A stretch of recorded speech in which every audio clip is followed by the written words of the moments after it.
This week on The Comic Box, Hoopla. It's a thing, and it's wonderful. Musical crossover episodes are still a thing, and I have yet another new co-host. Bop-a-doo, dop-a-doo, dop-a-doo-dum-ba-da-bop-a-dum-bop-a-doo-ba-doom-dum-dum comics. Hey everyone, and welcome to The Comic Box, part of the Geek to Geek podcast network. I'm Rob, your friendly neighborhood comic geek, and I have a new co-host for this week, Joe Hogan of the Geektitude Podcast. Say hello, Joe. Hello. How you doing today? I'm doing fantastic. We just finished recording an episode of your show that I was guesting on. So now this is going to be the turnaround, and it's going to be interesting. Who do you think is going to do a better job? Because we have practice now, but yours was a more, widespread topic thing. My biggest concern is that, I wanted to make sure that we weren't like cross-covering topics, so that way we got to it and had to do the same spiel over and again. So yeah. I think we have enough difference in our topics that I think we'll be okay. Yeah, I think there's only one or two pieces of news, and I totally don't have the one about the Suicide Squad movie. But anyway, very quick introduction to yourself so people know who it is that they're listening to. Well, my name is Joe Hogan. I am the host of the Geektitude Podcast. And the Geektitude Podcast is a geek culture podcast that covers just anything and everything that you could be geeky about. And we try and keep everything positive and look at the world of geek culture in a way that how does geek culture bring us together as opposed to tear us apart. And I think that's the short version of what we, the mission statement of the show is. I love that. I love that a lot. Okay, so Joe is going to join me for the whole episode. Ready to get into some news? Absolutely. Bop doo dap doo doom bop bop bop bop bop doom bop boom bow. Meanwhile, in news, I think I'm going to do that. I was talking about this in my last podcast, where normally I start with "Meanwhile on the Comic Box," or I'll do it more like Super Friends, "Meanwhile on the Comic Box," and then I realized that totally makes sense as in between segments, but I still like doing the mouth noise thing. Right. So I don't know. We'll see. I'll find the right balance. All right, let's fly through some blah blah blah blah blah. Let's fly through some news. There, I said it. We're gonna start over at Marvel with comic book news. Spider-Man, yet another new costume for him. In the Spider-Man Deadpool series, Deadpool kills Spider-Man. He's hired to kill Peter Parker, so he kills him, realizes he made a mistake, figures out a way to bring him back. And then Spider-Man is all moody. Apparently, while he was in Purgatory, he met Mephisto and maybe learned about the Brand New Day thing, where he traded his relationship with Mary Jane, I think in order to bring his Aunt May back or something. It was basically the comic book's terrible way to put Spider-Man in main continuity back to where he is in the movies. Yeah, a lot of people weren't happy about it. But anyway, he comes back, so now he has sort of a black and red costume, and he has little claws on the end of his thing. I don't know. Spider-Man has a new costume. There are lots of new costumes as everybody's trying to refresh everything right now. Star-Lord also has a new costume. He has a solo series coming up. It's looking a little closer to what it used to be, where it's the blue instead of the red suit that people are a little more familiar with now from the movies. But I don't expect it to last. I figure the next Guardians movie comes out, they're going to change it back anyway. That's just the synergy. That's what happens when comic book movies come out, is the comic ends up changing. And I've talked at length about that. Yeah, well, they wanted everybody to be able to see what it looks like. I mean, they want you to recognize it if you go to see the movie when you venture into your local comic store. Exactly. So if Spider-Man doesn't look like Spider-Man, then they don't think it's Spider-Man, even though it says Spider-Man on the cover, apparently. Mm-hmm. Lastly, in Marvel comic book news, we're getting a new Ghost Rider book this fall. I'm assuming this is to cash in on what they hope is going to be a lot of interest in Ghost Rider being on Agents of S.H.I.E.L.D. Right. I don't watch Agents of S.H.I.E.L.D., but I don't know. I've never really been... I think Ghost Rider is a neat character. I never really read a lot of Ghost Rider, especially not with this current one, Robbie Reyes, who has a car instead of a motorcycle. So no opinion one way or the other. It's just if you've been curious about that character or you're a fan of Agents of S.H.I.E.L.D., you're going to get a new book that I assume is going to probably be meant as a jumping on point for the character, even though he's had his own series in the past. Right. Well, I think he works better as a character in something like S.H.I.E.L.D., where he's a side character. I'm sure there's a lot of Ghost Rider diehards that would disagree with me, but, hopefully they can find something that will carry the book for a little bit, but I don't know that Ghost Rider ever is a very long-running character in the Marvel Universe. Yeah. Well, I mean, I think the old, like the Danny Ketch series, I think went for a while, the guy that was the second Ghost Rider. It's just, I don't know that it's the right time for that kind of book. Like Right. It fit in the grim and gritty 80s. And since then, I don't know. But again, I'm not a fan, so I'm sure there's Ghost Rider fans out there that are totally on board with everything or hate Robbie Reyes or love Robbie Reyes. I'd love to go back. I'm sure at some point I'll go back and try and do, digital or something when you can do one of the subscription services and, dig into the Ghost Rider back catalog. I'm sure it's going to be extremely 80s, but I would love to see like a new version of an 80s Ghost Rider where every issue it has like amazing, almost painted art, so they all look like, Meatloaf album covers. Absolutely, that would be awesome. Yeah, but that's me. Moving over to Marvel movie news, the writer of the upcoming Captain Marvel movie says that she's going to have to change the character's origin because she feels it's too close to Green Lanterns, which I don't quite get. If I remember correctly, and I don't know that I do, Miss Marvel was, first introduced just as Carol Danvers, and then she gets caught in a battle between Captain Marvel and another villain who's using and I can't remember the name of it, Psychronometron, just some like very early Marvel titled machine, and I thought the machine exploded, and that's what gave her powers similar to Captain Marvel. It was like her DNA mixed with his DNA or something like that. Mm-hmm. That to me is nothing like Green Lantern. I'm a dying alien and I need someone to take my place. So I don't know why they think the stories are so similar. Maybe there's something I'm missing in there. Or maybe they just mean as far as Captain Marvel dies and then down the road, Miss Marvel becomes Captain Marvel and takes the original Captain Marvel's place. It might be. I thought Marvel was kind of try and steer away from origin stories and kind of just say this is the character, let's watch them do cool things. Yeah, and if they can do that correctly, I'm down for that. I just look forward to seeing more space stuff. I was always a Marvel cosmic guy, so I really hope that Captain Marvel is going to tie more into space stuff, but we'll see. Yeah. Lastly, Marvel movie news. Spider-Man Homecoming now has a second villain in addition to the Vulture, and the second villain is the Tinkerer, and I didn't write down the actor's name, but he's just played by the guy who plays the main character's brother in Orange is the New Black, if that makes sense to anybody. A little bit, sort of, yeah. Yeah, so the larger bearded dude. I think this is a bad move. I am sick of seeing superhero movies with multiple villains in it. I think it waters down the plot, and it makes it more of a jumbled mess than it needs to be. Yeah, I would agree. And they're trying to cram, more villains in. And it's like, but the Vulture and the Tinkerer, like if you're going to, I don't know. Like unless it's something like the Tinkerer is the one who builds the Vulture's suit, then fine, because then that's more of an Easter egg. That's just the name, the character sharing the name or whatever. But to have multiple villains going on, you're going to run into a Spider-Man 3 situation where it's just a mess of trying to balance out what your conflict is in the film. Yeah. Now, I don't know if I'm behind on all podcasts, not just yours, but on the last episode I listened to was your Comic-Con episode. Mm-hmm. And you'd mentioned the Vulture, but you didn't, I think, at that time know that it's being played by Michael Keaton? Yes, that's correct. We didn't say it at that time. I think the news had come out later on that day that he was confirmed. And that'll be interesting. I have, was it Birdman?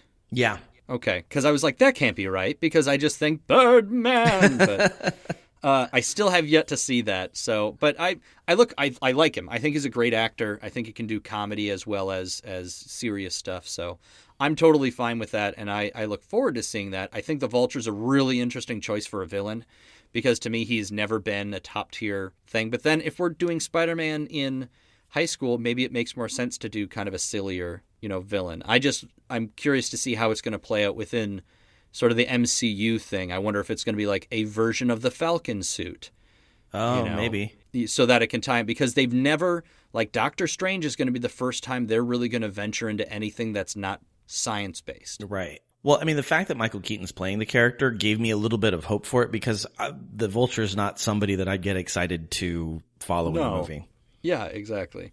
But I suppose they've done Venom kind of poorly, but they did Venom and they did Green Goblin. So, they got to try and find somebody new in order to bring people in. Yeah, absolutely. Marvel TV, and we talked about this very briefly on your podcast as well. The Luke Cage full trailer has dropped. It looks great. There's one shot in there where he has the headband and the fro and the armbands. But beyond that, that's not, there's no costumes in this one. And I look forward to it. I think it should be fun, and I think they're doing the right approach for the show, from what the trailers show. Yeah, it's going to be such a good show. I'm excited about it. Moving over to DC. The first one, this one is the spoilers, kids, for Superwoman. So spoilers ahead. 3, 2, and 1. Superwoman is dead. Long live Superwoman. In the very first issue, the cover shows Lois Lane as Superwoman, but she dies in this issue and is replaced by a different Superwoman, Lana Lang, who looks like she's wearing sort of a version of the Electric Superman costume. Now we have lost both the New 52 Superman and New 52 Wonder Woman, but we have the pre-Flashpoint ones from the, I don't know if we want to call them 90s, but the pre-Flashpoint Superman and Wonder Woman are the people that survived that universe. So we still have Superman and Wonder Woman. They're just the ones with the sun, Superman and Lois Lane, but they're simply the, more adult ones, and they have the son, Jonathan, and that sort of thing. So really, they just kind of wipe the slate, and we're like, all right, you don't like this new Superman or Lois Lane? That's fine. All right, they're dead now. Here's the old ones. Like, really, we talked a bit about, on your podcast, about this sort of everything old is new again, people grabbing onto nostalgia. DC is really trying to bring things back to a 90s feel right now. Yeah, I've noticed that. And it's kind of interesting because I feel like Marvel's trying to take things away from their classic feel, and DC's kind of reverting back to their classic feel. And it's, I think, very different directions that the companies could go. Yeah, though I do feel that DC in the 90s was far more streamlined, was a bit more clean, where Marvel in the 90s was a giant mess of crossover. Like, they both had a lot of crossovers, but DC would be like very much what Marvel is doing now, which is we're doing this event. Here's tie-in books, and it's going to affect each individual series, where I feel like DC was a bit more clean. Yeah. I don't read any of the Superman books, so that doesn't really affect me, but it makes sense. Get rid of the new Lois Lane. As neat as it would be to see an interaction between a New 52 Lois Lane dealing with a pre-New 52 Superman, it makes sense and it cleans things up for them to go. So I'm always fine with people doing that just to clean up your storytelling. Exactly. Moving into DC movie news, we have a villain for the Aquaman film, and reportedly, anyway, it is going to be Black Manta, which is fine. It's the most recognizable Aquaman villain. The only other one that I can even think of is Ocean Master, which is Aquaman's brother, and I think was the villain in the Throne of Atlantis animated film, but I'm not sure. I think that would have been neat, because it's always the idea of between Aquaman and Ocean Master is who should rule Atlantis, because, it's very much that sort of thing. But maybe that would feel too similar to Thor, which of the sons is going to be the next ruler kind of thing. So you have Black Manta. I look forward to them doing the giant, big, silly helmet. I hope they do the big, giant, silly helmet. Yeah.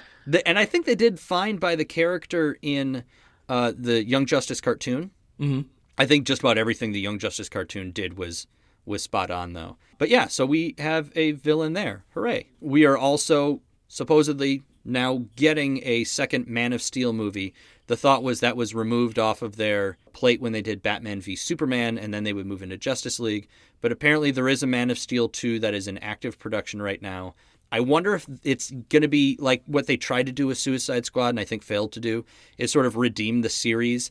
Do you think they're finally going to make an uplifting, positive Superman film? Like, has he been in enough stuff where now we're finally going to get to see the Superman people keep asking for? I hope so, because I don't know. The problem with Superman is he's such an epic character that he almost can't hold up to himself, if that makes any sense.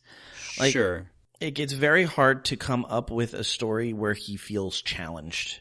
And I think that's always been a problem with the character, that you have to really find a way to challenge him. And I think going dark was a way of giving it a tone that made it feel more epic and more vital. And so my biggest concern would be that they trying to go uplifting, they go silly or just not as epic. They lose some of that epic feeling when they try and make it uplifting. that they go too light. Exactly. Yeah. There can still be high stakes, and it's important to humanize him a little, I guess. But I've always been a fan of, and it is the very 90s Superman, is he needs to be like Captain America. He needs to be the person we all look up to and the epitome of what all of the other superheroes want to be. So while we can show him having some struggle with that, humanize him by showing him struggling with that role. And there was a little bit of that in Batman v Superman where they talk about whether the world needs a Superman or not. But I think the way they've been handling it so far is wrong. Like him letting his dad die. I just Man of Steel and Batman v Superman. Let's move on, shall we? just to not. One thing I would like to say about that is I think if they kind of do the Captain America Civil War kind of thing where it is a Superman movie, but they are bringing in the Justice League that they've at that point will have built up, that would give him the vehicle to kind of be the inspiration to everybody else, and it might be a positive direction to go, as kind of I've got to lead this group to make them better. And it gives him a purpose. Yeah. Though maybe, depending on what we get in Justice League, maybe the Man of Steel 2 is the whole Reign of the Superman and Death and Return of Superman thing. Because, spoilers, it's been out for a while now, so it's not huge spoilers. But Superman dies at the end of Batman v Superman, but then clearly something is happening where he's coming back. So I don't know if that's going to be I don't know how they do Justice League without Superman. So maybe he'll just come back at the end, and then maybe Man of Steel's the repercussions. Who knows? Either way, I'm not excited for it. Like, I'm sure I'll go see it. I hope it's good, but whatever. Like, at this point, the DC extended universe, as they're calling it, has sort of been a letdown for me. So I'll still go see them. I still love comic book movies in general. I'm happy to see them get made, but Marvel's got my money. Yeah. First. Yeah, I'm right there with you. DC TV news, Flash and Supergirl. Supergirl is now on the CW, so all of DC, all their TV stuff right now is on the CW, are reportedly going to do a 2-part musical crossover episode. Yay, I guess, is what I put in my notes. Multiple shows have kind of done this where they do musical episodes and have fun. I love that they're willing to do it. I think the Flash crew, and I've only seen 1 episode of Supergirl, so I can't really, or 2 episodes maybe of Supergirl, so I can't speak to it. But if they're having fun, good for them. I love that. It just seems like I don't know why we need a musical episode of these shows, with the exception of the actor that plays Joe West in The Flash was like in Rent. He's an amazing singer. They've already found a way to be like, it's an alternate universe and here he's a singer. Absolutely. So that we can get him singing in there. So I'm okay with that. But it's just that idea of do we really need, why don't you come up with something else that we haven't seen before? Instead of it's a genre show, we have to do a musical episode at some point. However, and the big note I put here, this is just a rumor, but it is rumored that Joss Whedon might be in the running to direct both episodes. So it's kind of one of those well, dang it, I guess okay. If you're going to have somebody do it, have the guy that did Once More with Feeling with Buffy and Dr. Horrible sing-along blog. So yes, bring in somebody who's done it and somebody is going to have a blast doing it. It's just I don't know that I need to see more genre shows doing musical episodes. Something tells me that this is very cast driven because I don't know if you've seen the YouTube video of Joe and Cisco and who was the love interest for I'm losing his name, the guy who played Joe's partner in the first season. Okay. Yeah. You know who I'm talking about? Eddie Thawne. Yes. So there's a YouTube video of the 3 of them singing the title song to Firefly. Yeah, I think I did see that. Yeah. Yeah, and they all have very decent voices, and we know that the guy who plays Flash is, he used to be on Glee.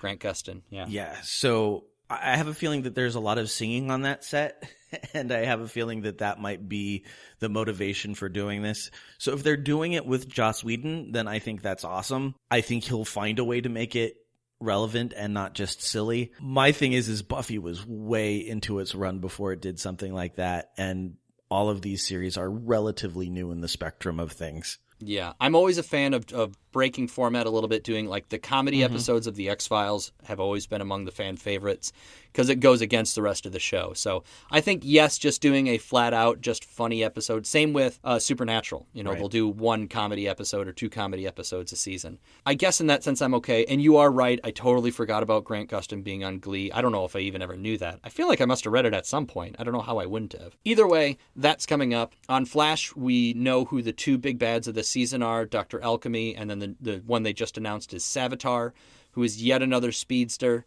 The Flash has been around for a long time, so while it seems like, okay, great, we have yet another guy that runs fast as the villain, it's the Flash, so that's what's going to happen. Over on Supergirl, a couple more characters, and this is what I do like about Supergirl, and I don't know if they're doing it just to get more viewers, but they keep introducing characters from the DC universe onto that show to beef it up. And I think that's really cool because we got like Martian Manhunter. And then this season we're getting Mon-El, who is sort of similar to Superman. I think he's also known as Valor. He's a member of the Legion of Superheroes. And then Miss Martian, who people might remember from the Young Justice cartoon as saying she's a cousin of the Martian Manhunter, but in reality is a white Martian. So actually a different race kind of thing. So that's cool. And then Kevin Smith is also set to direct an episode of Supergirl. He previously did an episode of The Flash last season. He is also directing an episode of The Flash this season. So apparently they like him and they're bringing him in. Still no word on whether or not he'll do Arrow. For the longest time, he said he wanted nothing to do with it because somebody had asked the showrunner, I think, on Twitter, whether Kevin Smith would ever write or direct an episode, and they just flat out said no. And so Kevin Smith wrote the show off and hasn't had anything to do with it and doesn't watch it. But as a guy who brought Green Arrow back from, I guess not obscurity, but certainly low sales to massive sales with his Quiver, I know was at least the first arc. And I have all of those too. I have those. I was buying that series when he was writing it. I think that's cool because he did a good job with Flash. And I look forward to seeing what he comes up with and how he sneaks Jason Mewes into the background.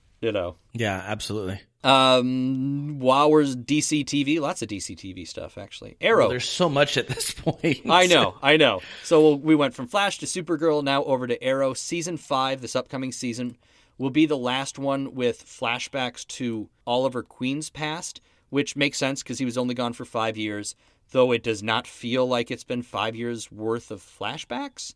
I was hoping for a longer period of time of him just surviving on the island, but instead we're getting all of these. He's in, China for a while, and now this season is going to be his time with the Russian mob, and it's a very different Green Arrow origin story. But I'm happy. I feel like those flashbacks take away from the rest of the show, which is the bad news, because they're going to keep using the device. But now they're going to do flashbacks for other characters. And then I think it was Berlanti who said they're even going to do flash forwards, which is dumb. It's my least favorite part of the show. Yes. I don't like those parts of it. Like, I don't. And honestly, I am a fan of Stephen Amell, but I don't. I feel, especially in the first couple of seasons, he put on this very weird voice when he did flashback characters, like he did the Arrow in flashback. To try and make himself sound like 5 years younger. Yeah, exactly. Because we all sound so different 5 years ago. Of course. I don't like that take on. For 5 years on an island, he spent very little time on that island. This is just a general observation. I want American television to take the British tact of saying we're going to do it in series and there'll be as many episodes as they need to be and then it's done. And then if we move on to another series, it's fine. But like with Sherlock, each thing for the most part is its own insular thing. Like, so give us a season of Arrow where we have our plot or whatever, and then give us like 3 or 4 episodes of an ongoing story and give us the 2-hour Arrow origin story and then move on. You are my favorite person right now because I've been calling for this for so long. America TV needs to stop putting in filler episodes and Yeah. reduce the amount of episodes they put out every season. Yeah, because I'm a Supernatural fan in general, I guess, but that has been, I think the show has more than run its course, and it's mostly because it's all filler episodes. And when it's a filler episode, you feel it really bad. Same thing with, did you ever watch Smallville when Smallville was on the air? Both Supernatural and Smallville, I just couldn't keep up. It just runs on for so long, and there's so many of those filler episodes that after a while, I was just like, I'm not going to follow this anymore. And it's just, when it's good, it's great. Yeah. But then there's all the fillers. So, and you shouldn't have to slog through it, I think, the way we go. But anyway, last bit of DC TV news. There was the Vixen animated series that was on the CW app or whatever. I don't know what they call it, but sort of their all access kind of thing. Mm-hmm. They're doing that again, and this time they're using the character of the Ray. So it's going to be animated first, but the actor they're going to have voice him is also going to hopefully play the live-action version of the character in the shows afterward. And then the big thing that they're very proud of on this one is this incarnation of the Ray that they're using is openly gay, so it will be the first DC television live-action show where the lead is an openly gay character. And I feel like they just have to be very specific in saying that it is the first this. Yeah. Because it's like, yes, we need more diversity in our comics and certainly in our TV shows as well. But I hope that they're not doing it just for that play, because we have the character who in Arrow, who's an openly gay character and is married, and you get to meet his husband, and it's an integral part of that character. But I don't know. I mean, I guess we'll see. I think the Ray has always been a cool character. I never really read a lot of him. He was in the Young Justice comic for a period of time, and he's been in several incarnations of the Justice League. But this version is also part of the Freedom Fighters or something, like Uncle Sam and the Freedom Fighters. I didn't write that down, but that was a different version of the Ray. And then I think this version is supposed to be that character's grandson. But that's the comics, so I'm sure they're going to do it totally original in the thing. But I don't know. Thoughts? I'm not as familiar with this character. I do have to say that I do like the way the CW has handled their gay characters because, I'm gay myself, and so we look at that stuff. We kind of see how are we being represented in media. Sure. And I do love the fact that it is part of their character, but it is not what their character is. Yes. And so I very much hope that's the way this plays, where it's a character. It doesn't need to be a gay character. You know what I mean? The character is gay, but it's not a gay character. Exactly. Like my favorite handling of it is I think the police chief in Flash is gay. And you really don't ever think about that because it doesn't come up that often, but he has mentioned his husband on a time or two. And that's the way it should be because, we're just people, so...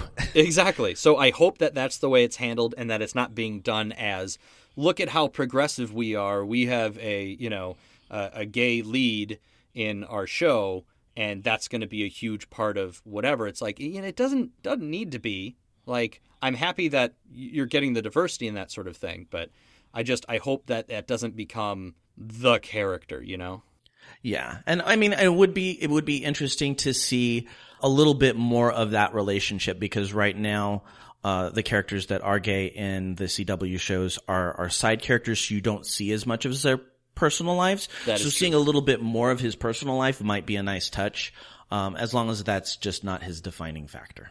Yes, I agree completely. That's it. That's it for news. So next up, I have my reviews for what I read this week.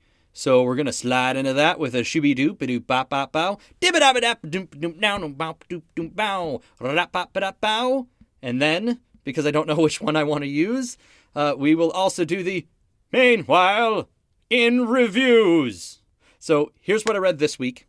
It was a short week for me, which was nice. First, I want to say I finally got to Planetary Volume 1. I had a listener suggest it to me on Twitter. I finally got to it thanks to a handy little app called Hoopla. I would love for them to give me money for advertising how nice they are. But Hoopla is an app that works with your local library, so you need a library card.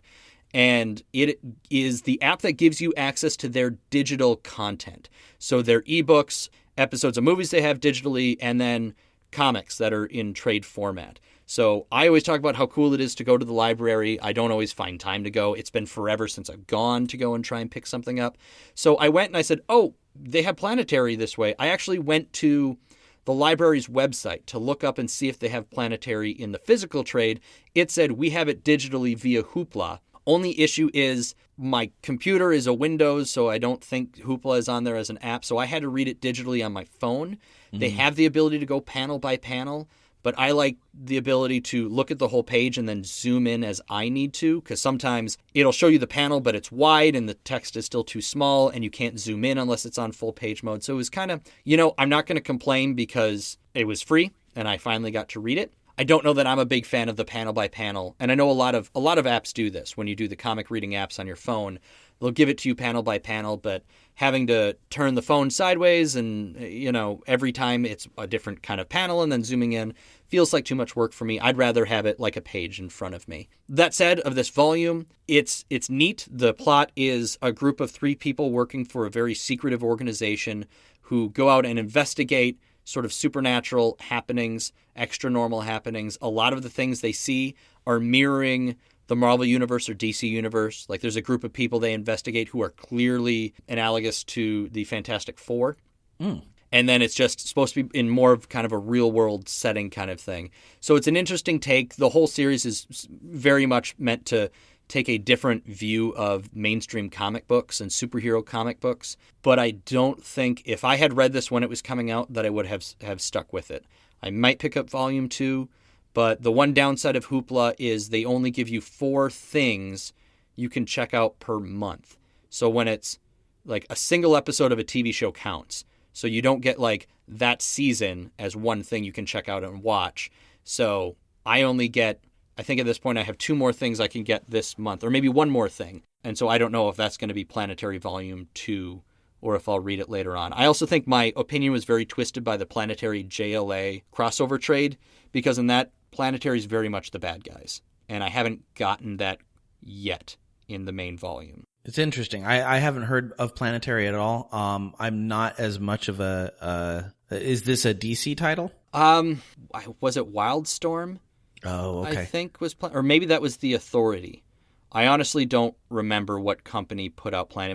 It might have also been an Image book. It's written by Warren Ellis, who also did Transmetropolitan, which I absolutely love and I own every volume of. But yeah, it didn't click with me.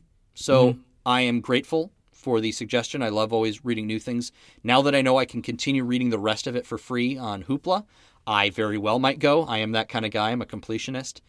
But for now, I will say, read it. It was interesting. If you like that sort of thing where it's somebody taking a take on something and taking a different view, it's certainly there. And I'm sure there's fans of it out there because it went on for several volumes.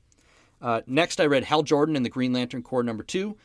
Some really good character moments here. I think this book is starting to come together. I like that it's not instantaneous of the Green Lantern Corps who were previously stuck in a different universe and were dying, so there's very few of them still left. But that it's not an instant, like, Hal Jordan finds the Green Lantern Corps and now they're all happy. They're understanding that things have happened before this, so they're slowly building things together. So the Corps are trying to figure out where they are in the universe, what's happening. Hal Jordan is trying to find the Lost Lanterns, and at the same time is learning that Sinestro and the Sinestro Corps, the Yellow Lanterns, have taken the place of the Green Lantern Corps in the universe and are maintaining order through the power of fear. So we have Sinestro is still building to his final act where they've replaced the Green Lantern Corps, but he has another step he wants to take to sort of take control of the universe.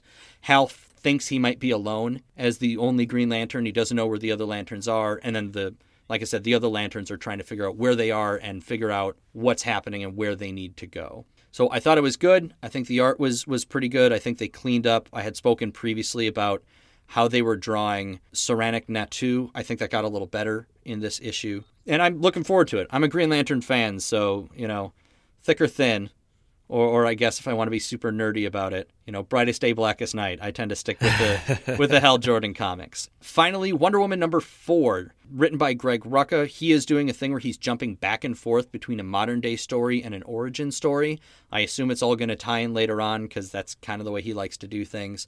So this issue is very much the story we're used to hearing, the Wonder Woman origin. It ends with her winning the tournament to be the ambassador to Man's World, And so she's the one that is assigned to take Steve Trevor back, and they fix his plane, and somehow they used their technology to make his plane invisible and rebuild it. So there's nothing really new there as far as information, no really new plotline stuff. It's sort of the story we know, but the art is still gorgeous. And again, we don't know where it's going. That's kind of the way Greg Rucka kind of likes to play the long game and build his story. So I'm looking forward to seeing where it goes. And at the very least, it's a really good looking book. So I still suggest people go and pick it up or wait for the trade. I always suggest people can wait for a trade too. That makes it easier to read a whole story rather than going month to month. Or in this case, every other week. Because that's, with DC Rebirth, it's insane. It's no longer monthly titles. So many of them are every 2 weeks. So it's literally, if you're a Green Lantern fan, you get Hal Jordan in the Green Lantern Corps. The next week is Green Lanterns. The next week is Hal Jordan. The next week is Green Lanterns. So every week you're going back to the store, you're going online, and you're getting an issue of some Green Lantern book, which is kind of nuts. It's a great way to keep your fans coming back, because I know when I have to wait a month in between titles, it does, you do sometimes drift away from them because it's not as immediate. And so if they're not nailing the story every time, it's very easy to kind of go, I'm not going to jump into that right now. Because there's so much of it. Yeah. Like if it's coming out so often, it's like if a show you're not loving it, well, it comes out every single week. I'm not going to take that time every week now because it's not wowing me. So far they've been doing a pretty good job. But yeah, it'll be interesting to see as it goes. If, I can see myself getting overwhelmed by a lot of books. I have pared down a bit. I stopped reading Harley Quinn. A couple other stuff ended. So we'll see how that goes. Yeah, I think when you mentioned that TV shows should go a little bit more the British style and just do what they need to do to tell the story, I sometimes think that the comic book industry might be better doing something like that as well, and just releasing story arcs as opposed to trying to keep a monthly series going. I think it would give them a little bit more freedom. I absolutely agree, and it is a thing I do talk about a lot on the podcast. I like my stories in arcs. I like them written that way, and some of my favorite comics are ones that are just one volume. Or you have, like Garth Ennis is like, I'm writing 60 issues of this thing. When he did The Boys and when he did The Punisher, it felt like he had a starting point and an end point, and then he had several stories he was going to tell within that series. But he knew he was going to stop after 5 years or whatever. Right. And that is my type of thing. And that said, we'll move into the poll list and the archives. But do you want to join me on one of these? You're more than welcome. That's all you. You do not want me doing that. So, da-da-do. Meanwhile, in the archives. So first we'll start with my poll list. It's just what I'm going to be reading for next week.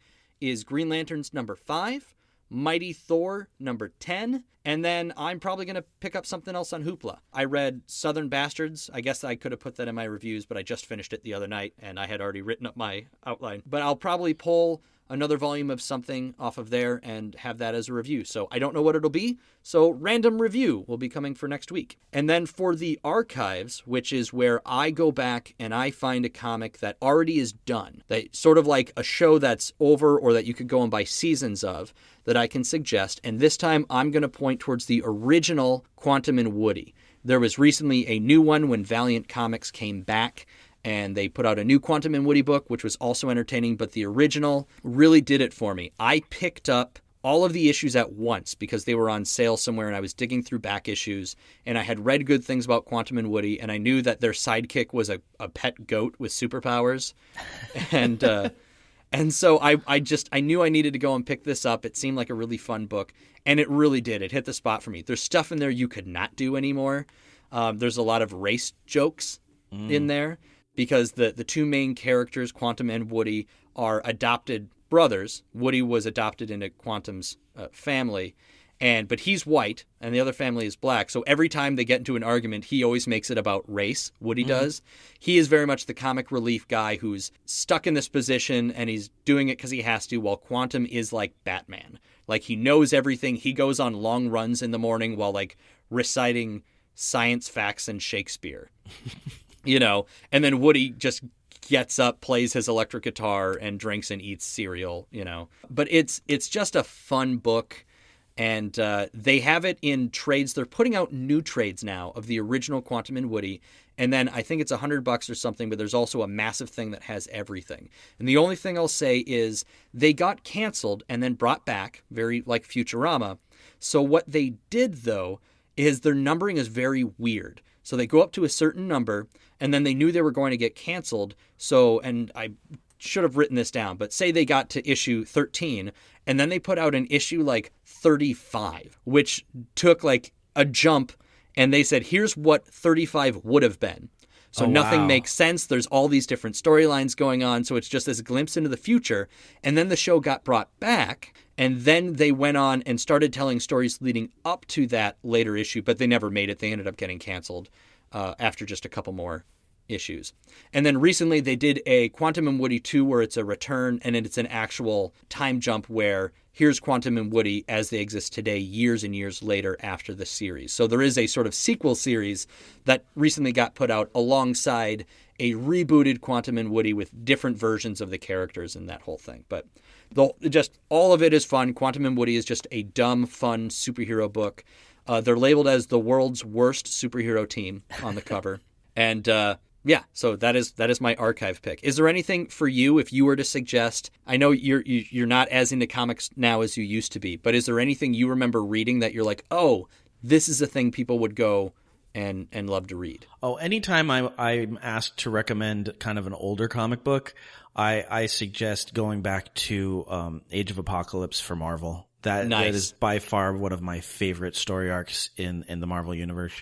And if I tend to nowadays go with more independent or less known comic books, if you haven't read Fables, I highly recommend Fables. It's such a good series. And it ended, didn't it? Didn't Fables recently, or did the spin-off end? No, I think the whole thing wound down and they buttoned it. So I think it's done.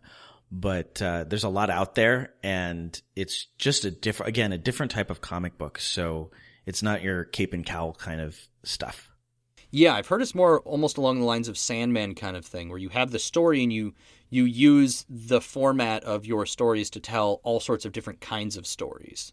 Absolutely, and it's based, for those who don't know what Fables is, it's the conceit is that all the fairy tales that we've grown up with are true, and they exist out there in their own little pocket universes. And one day some strange horde of creatures start invading all of their worlds, and so they're forced to flee into our world. And so if they are a human-looking character like Cinderella or Prince Charming, then they live in a skyscraper in New York City. And if they are like the Three Little Pigs or the Three Bears, they live on a farm up in upstate New York.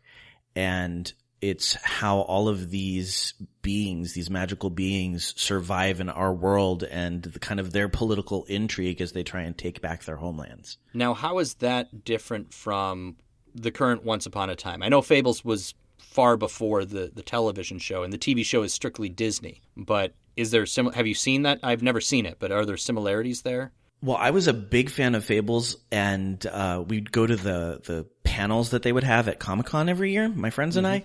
And there's some stories that they pitched Fables as a television show, and they were denied. And then the following season, Once Upon a Time and Grimm came out. So that's for Fable fans.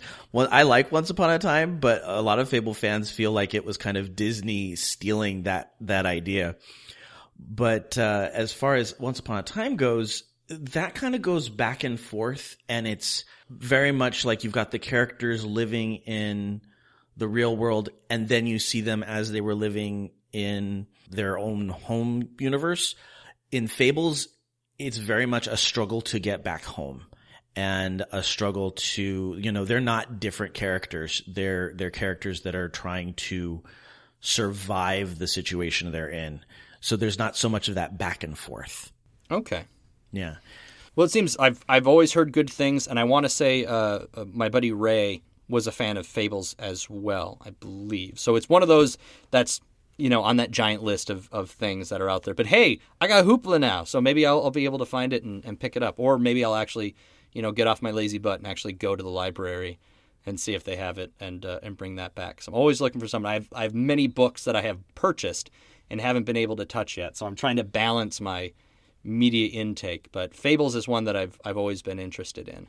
Yeah, if you're somebody who likes Elseworlds or What If from Marvel, and you just like seeing different takes on characters, that's the fun part of it. Like Pinocchio is this bitter, angry child because when he became a real boy, he became a real boy, and he's been a real boy for decades now, and he just wants to go through puberty. Interesting. Okay, cool. All right, well, that is the archives. Let us move into our topic of the week now.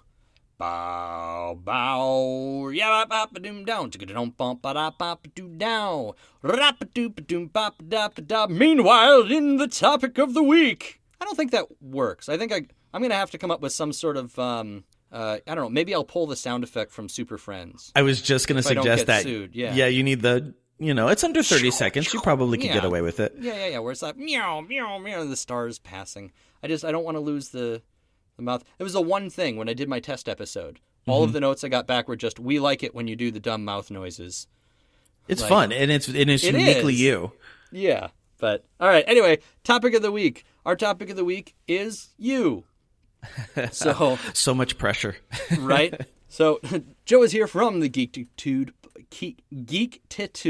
podcast, and we already heard the elevator pitch. So now I want to hear a little bit more about you. So what is, when I introduce people, to give people a frame of reference, I talk about geek cred, which you call Geektitude. Mm-hmm. So what is your Geektitude? Where does that lie?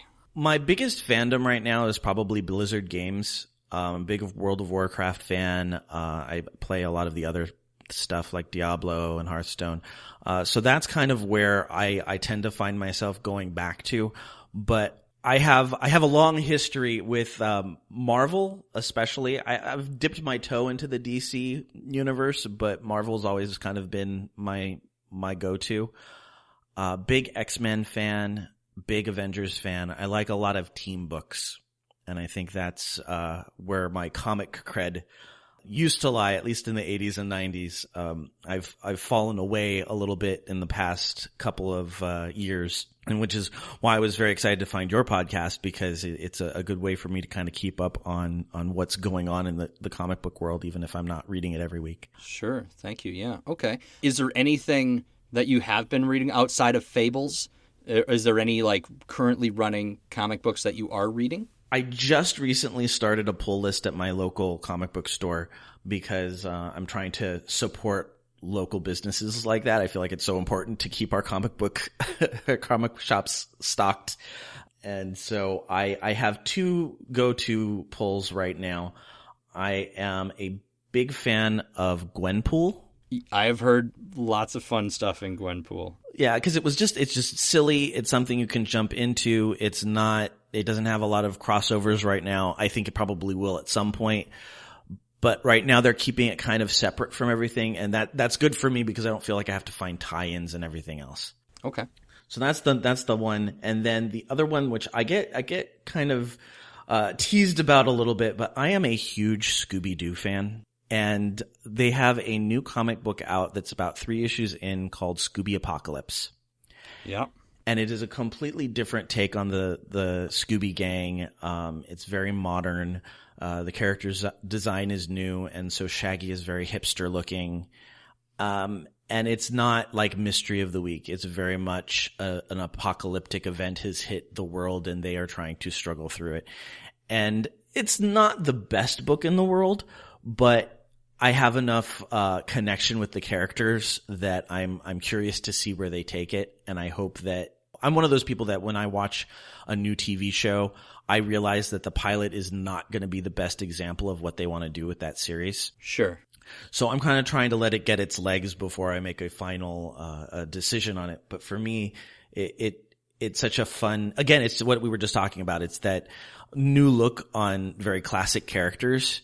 That kind of has me excited. So I know you said you're catching up on my podcast, and I think you had said that you had listened to one of the episodes. I'm guessing then you did not hear the episode where Liam and I talked about this comic. No, I didn't. It was only in brief and in passing, because neither of us read it, and all we had seen was the image and the cover, and it was not met with approval from either of us. So I'm not going to get into it too deeply, but yeah, we went over the story and the idea of Scooby has a weird eye thing. Like, for us, it was one of those, like, this is not a comic book for us. Mm-hmm. You know, I love that it has an audience out there and that it found an audience in you. But yeah, when I looked at it, it was a very, like, I was never a big Scooby-Doo guy. You know, I'd watch the episodes every once in a while when they'd be on TV. And so that might just also be a part of it. But yeah, for me, I looked at it, I was like, oh, I don't know what they're doing. That to me was like the sign of the wrong way to reinvigorate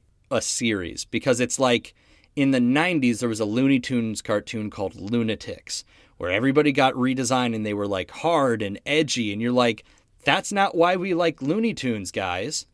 You know, and the idea would be like, in my mind, it's the nobody watches or is a fan of Scooby-Doo because of post-apocalyptic wastelands, you know. It's but true. It's true. If you like it and you're a Scooby-Doo fan, then more power to you, and I'm happy you found something that you like. It's a combining of genres, and so far the characters, there's some character choices that I'm not thrilled with. I think it's got the same problem that Scooby-Doo has always had, is that Velma, Shaggy, and Scooby are the interesting ones, and Fred and Daphne are just kind of there. And so that's something that I'm hoping that they're going to sketch out a little bit more. But I can see where it wouldn't be for everybody. But for me, because I'm such a huge, like, I'm the opposite of, I think, a lot of the geeks out there that, you know, that's not my Batman or that's not my Ghostbusters. I'm like, this isn't my Scooby-Doo, but it's such a different and interesting take on it. I'm like, I'm willing to write it out a little bit. Okay, cool. My last question for you about you before we start talking about the podcast is, you talk about how people can find you, or a lot of people online know you as Epic Grays. And I'm just always curious. I love when people come up with handles and things. Is there a story behind that name or something that you can tell me? Like, where does that come from? It is a very lame story. In fact, I think I've spun it in a couple of ways on different podcasts to make it more interesting, but I can't remember the lies well enough to keep the story consistent, so I'm going to come clean.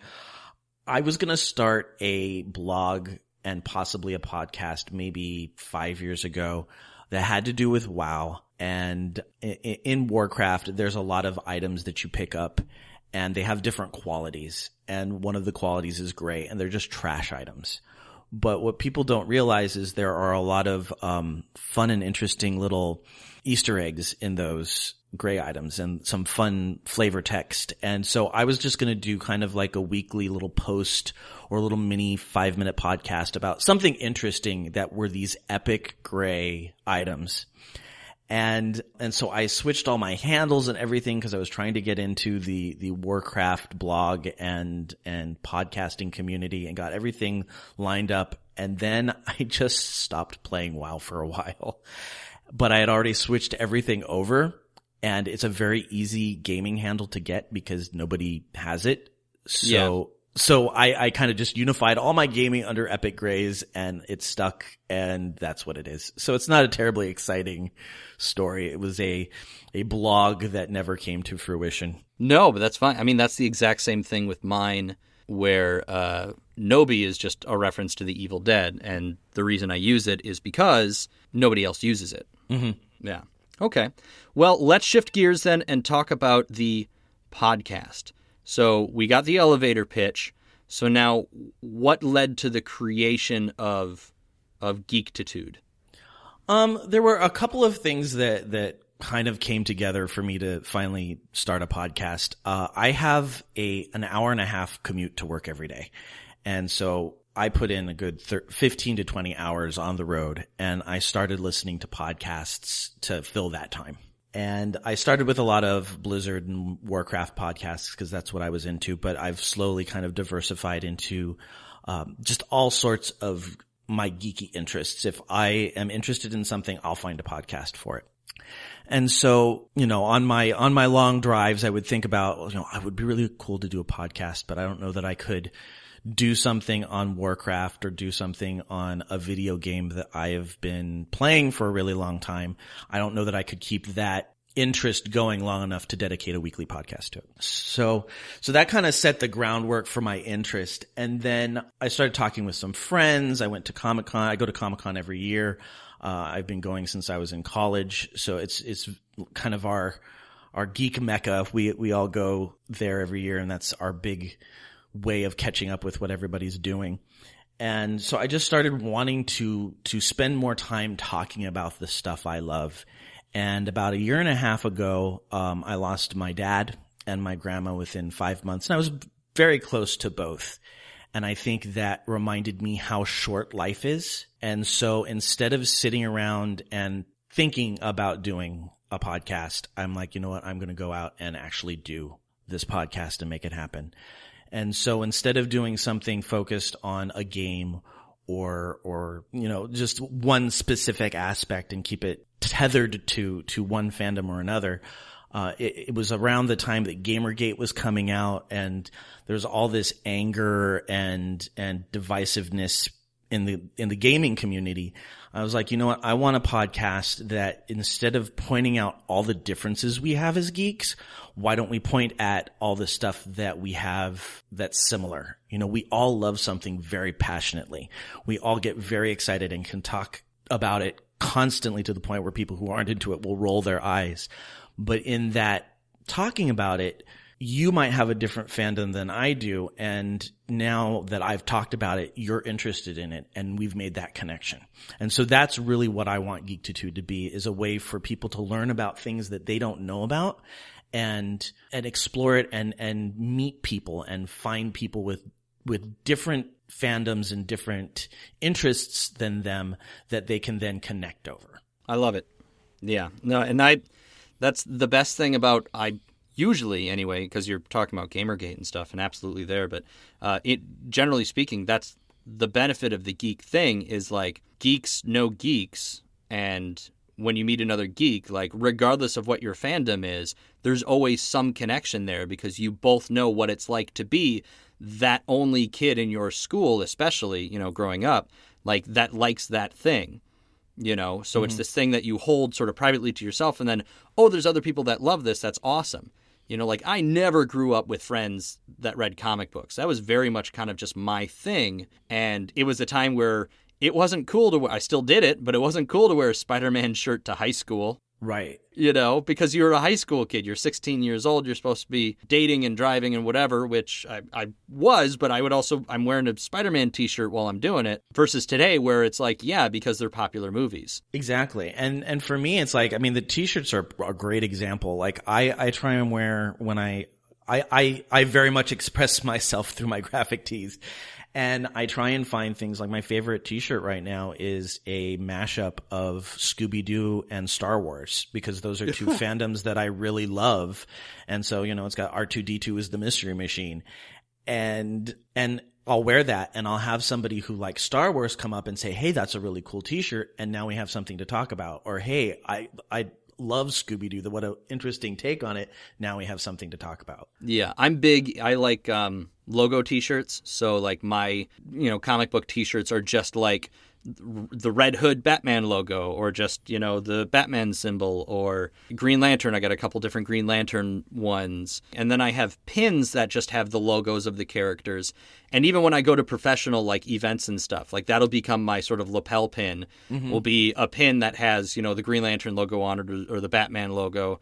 Or I have my other nerd ones. I'm a big Harry Potter fan, so I have one that just says 9 3/4 on it. Nice. And so people will look and they'll be like, I don't know what that is. Or people who do, or they're like, oh, cool, you're a Harry Potter fan. And even though I'm at a professional networking event, it becomes a topic starter, and then it becomes a recognizable thing for me where people are like, oh, you're the guy that wears the superhero pins or whatever. And so it's an ability to share your something you're passionate about, or share your fandom in a way that's not, it's not super aggressive. I'm not in your face about it or whatever, but you can recognize somebody. I was out playing Pokemon Go last night with my wife, and there's a dude walking around with his kids, and he's got a Green Lantern t-shirt on, and that's nice because you can say, hey, nice shirt. I like that as well. And you don't have to be. Sometimes I've wanted to see somebody with like the Punisher logo, because that's so ubiquitous, and be like, what's your favorite Punisher run? because you almost become that defensive geek of like, you're wearing a logo of a thing, but you've never actually picked up a Punisher comic. And that's the wrong way of doing it. Yeah. And I don't do that anymore. But that was very much like me in high school, when you're very defensive because it's not a cool thing and you get made fun of for it.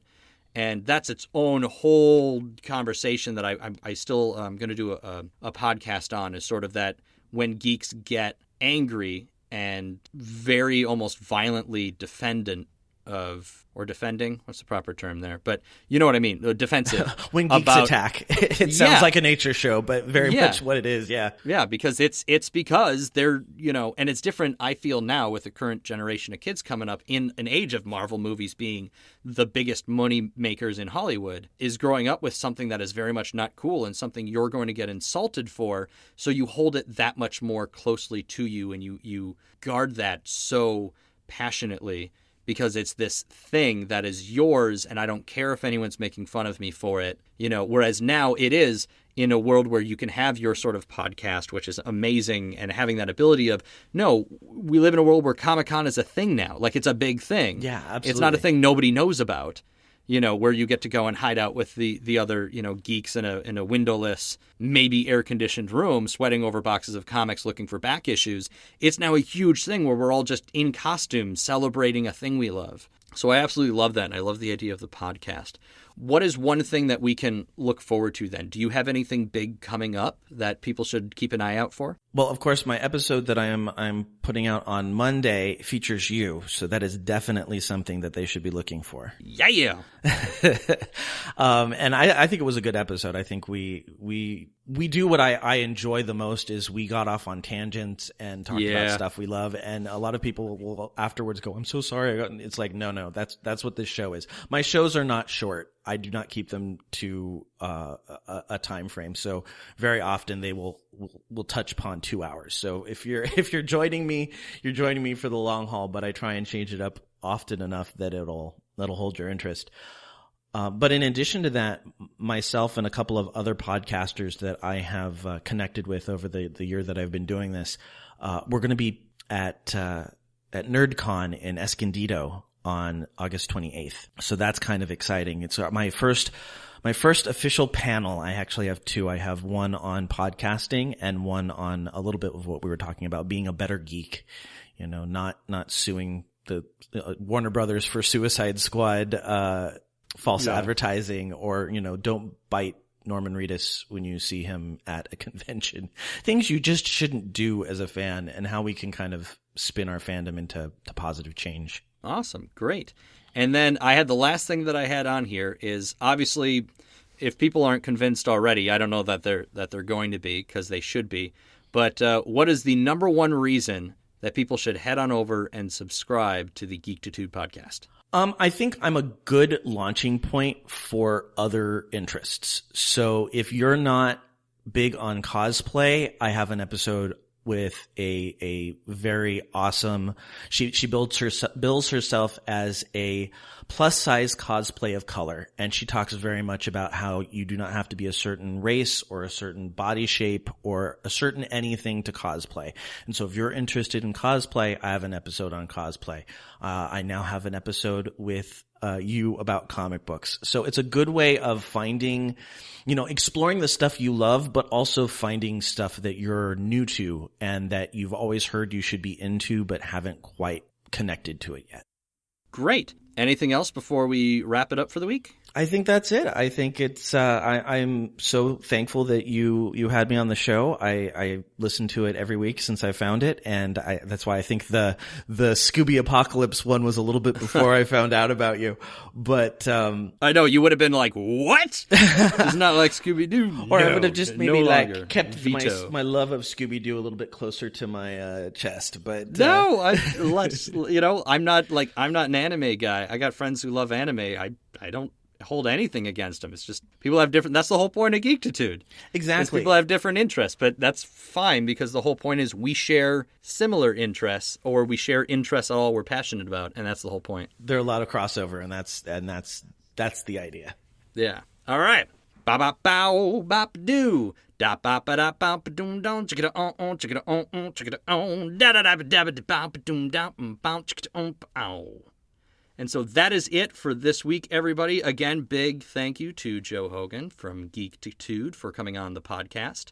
Joe, where can people find you? You can send me an email at joehogan@geektitude.com. And then if you do Twitter at all, I am at Epic Grays on Twitter. That's my personal account. And then the Geektitude account is, of course, at Geektitude. And all of this is kind of collected on geektitude.com. And now is that Grays AY or EY? AY. Okay, so Grays for Grays. Yes. I spelt it wrong in my thing. You did the British version. I did. That's right. All right, and as always, you can find me on Twitter at Noby, at KNOWBY. You can email me at thecomicboxpodcast@gmail.com. You can find info on all of the great Geek to Geek Podcast Network shows at geek2geekcast.net. And finally, as always, if you guys like the show, the best way to get the word out and share it with other people would be to give me a star rating or a review on iTunes. I read them all, and I appreciate them all. So let me know what you guys think. If you have suggestions for the archives, if you have something you'd like me to read or review, feel free to hit me up at any one of those different digital communication outlets. Wow. Digital communication outlets. I like that. Because that's DCU. Nice. Right? Right? Yep. Not at all good. Not at all good. All right, but that is it. So we are closing the comic box, and we will see you guys next week. Ba-da-ba-ba-doom-bow. Yabba-da-ba-doo-bow. Yabba the comic, the box, and guests enjoying it, and yabba-dabba. Da-da-ba-doo-dow. Bob-dooby-doo. That was terrible. It was fun. I know. I don't know. Well, we'll work on it.